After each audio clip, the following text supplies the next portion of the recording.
سے اجماع صحابہ کے ذریعے سے مسیلمۃ الکذاب کے فتنے کی سرگوئی کی ہے اور ختم نبوت کے اس مقدس منصب کی حفاظت کے لیے 700 سے زائد حفاظ صحابہ کرام شہید ہوئے.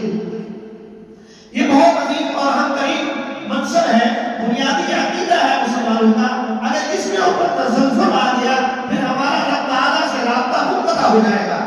لہذا اسی لیے لازم اور ضروری ہے کہ عقیدہ ختم نبوت کی حفاظت کے لیے ہر آن ہر گھڑی ہر لمحہ انسان جو ہے وہ مصروف عمل رہے، اس کا داعی بن کے چلتا پھرتا اٹھتا بیٹھتا رہے. چنانچہ بکر صغیر کے اندر مسلمان آئے، حکومت کی پھر زوال آیا اور اس کے بعد انگریزوں نے یہاں پر اپنا غلغلہ برپا کیا.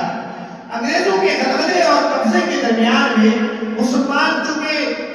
کبھی بھی مقید نہیں رہ سکتا، مسلمان کا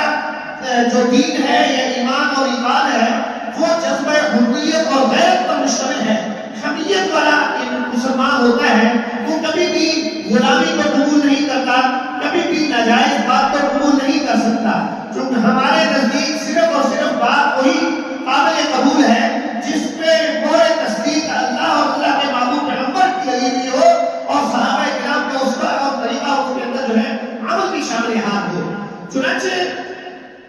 انگریز نے یہاں آنے کے بعد جو انہوں نے خدشات برپا کی، سازشیں کی مسلمانوں کو کمزور کرنے کی، تو اس زمانے کے اندر جو ہے انگریزوں کے سامنے ایک بڑی جو مشکل تھی وہ 1857 کی جنگ آزادی تھی، جس کی قیادت اور سربراہی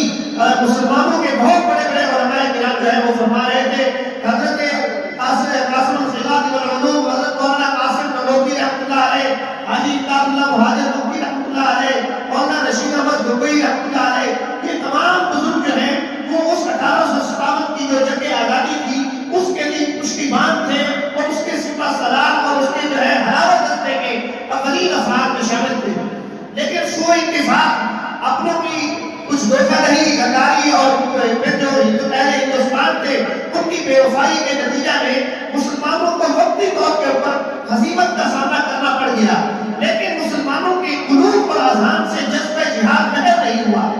چنانچہ انگریز نے جب یہ دیکھا کہ مسلمان انگریز دشمنی میں بھی برابر مصروف عمل ہے اور پھر یہ جذبہ جہاد سے پیچھے نہیں ہٹ رہے، اگر یہ جذبہ جہاد سے ان کا ایمان متزلزل نہ ہوا ہمارے لیے یہ غلطہ بن جائیں گے. اس امر کو متحقق کرنے کے لیے، جہاد کی اہمیت کو کم کرنے کے لیے یا منسوخ کرانے کے لیے انہوں نے پھر فیصلہ کیا کہ سیالکوٹ میں ایک منشی خانہ سے ایک مرزا غلام قادیانی مرحوم کو اٹھایا اور اسے کہا